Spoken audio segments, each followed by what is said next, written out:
अस्सलाम वालेकुम जी। FBR tax payer के डेटा को मजीद सिक्योर करने की कोशिशों में दिन ब दिन अल्लाह एफबीआर को कामयाबी नसीब फरमाए। अब देखिएगा, एफबीआर ने पहले एक पासवर्ड चेंज की पॉलिसी यानी कि 60 दिन बाद पासवर्ड चेंज की पॉलिसी इंट्रोड्यूस करवाई थी। लेकिन सेल्स टैक्स में अब वो एक नई चीज इंट्रोड्यूस करवा रहा है। वो कह रहे हैं कि जनाब, आपने इस चीज को अगर फॉलो नहीं किया तो आप लॉग इन नहीं कर पाएंगे। तो जो सेल टैक्स के कंसल्टेंट हैं या सेल टैक्स यूजर्स हैं, वो इस चीज को जरूर फॉलो करें। ये 1 महीने से बेचारा हमें बार बार दिखा रहा है, लेकिन हम इसको इग्नोर कर रहे हैं। तो अब इसको समझते हैं कि ये सब कुछ है क्या।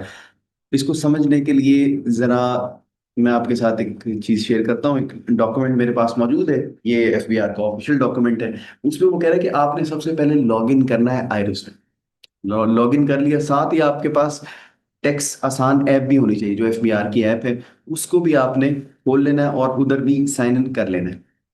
दोनों जगह जब आप कर लेंगे, तो फिर उसके बाद वो आपको क्या करेगा, वो एक क्यूआर कोड आपके सामने रखेगा आपके सिस्टम पे। आपने उसको स्कैन करना अपने मोबाइल डिवाइस से। इसको मैं अगर आसान लफ्जों में समझाने की कोशिश करूं, तो जैसे एक बंदा है, वो अपने मोबाइल में व्हाट्सएप यूज करता है। अब वही व्हाट्सएप वो अपने सिस्टम पे, यानी अपने लैपटॉप पे या पीसी पे यूज करना चाहता है। तो वो क्या करेगा, उसने एक क्यूआर कोड है, वो स्कैन करना अपने मोबाइल से। लैपटॉप पे वो कोड नजर आएगा, उसने अपने मोबाइल से स्कैन करना है और लैपटॉप में वो व्हाट्सएप खुल जाएगा। तो ये उस तरह का प्रोसेस है। बहुत मुश्किल नहीं है, परेशान ना हो। अगर मैं आपको बहुत टेक्निकल वे में समझाता तो शायद आपको समझ ना आती, लेकिन अब आपको इसकी असल रूह जो है, वो स्पिरिट समझ आ गई कि है क्या। अब क्यूआर कोड आ गया, आपने उसको स्कैन करना है रजिस्टर्ड डिवाइस से। लेकिन उसके लिए आपको पहले अपनी डिवाइस रजिस्टर करनी पड़ेगी। अब ये आपके पास ऐप आएगी, उसमें आपने सबसे पहले क्या करना है, लॉग इन अथेंटिकेटर का एक ऑप्शन मौजूद होगा सबसे नीचे, उस पर क्लिक करना है। जब आप क्लिक करेंगे, तो वो आपको बोलेगा जनाब अपनी डिवाइस को रजिस्टर करें।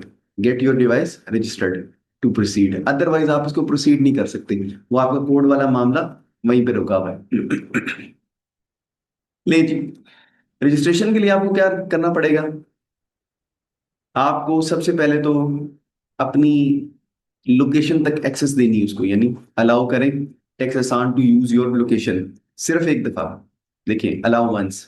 आपने जब अलाउ कर दिया, तो उसके बाद वो क्या करेगा, आपकी जनाब डिवाइस नेम, यानी कि आपका फोन, और उसके बाद आपका जो नंबर है और जो आप नेटवर्क यूज कर रहे हैं, उसकी डिटेल्स आपने प्रोवाइड करनी। जब वो आप प्रोवाइड करेंगे, ये डिटेल्स हम तब भी प्रोवाइड करते हैं जब हम रजिस्ट्रेशन कर रहे होते हैं नहीं, या अगर हम जनाब ई इनरोलमेंट वगैरह करते हैं, तो ये उस वक्त भी हम प्रोवाइड करते हैं। ये वही चीज़ है।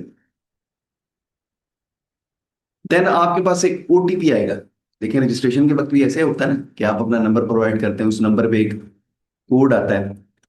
अब वो कोड जब आपके नंबर पे आएगा, आपने वो वेरीफाई करवाना है। जब आपने वो वेरीफाई करवा दिया, रिसीव हो गया, आपने क्या करवाना है, वेरीफाई करवाना है।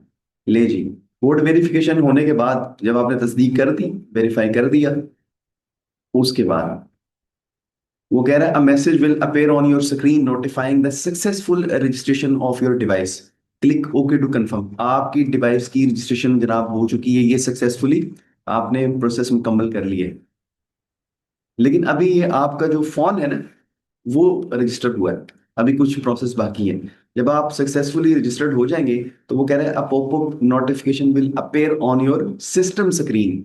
आपका जो पीसी है या लैपटॉप है, उस पे आपको मुबारकबाद आ जाएगी, your device has been registered successfully. क्योंकि ये आपस में लिंक्ड है इस वक्त। टेक्नोलॉजी को थोड़ा समझने की कोशिश करें।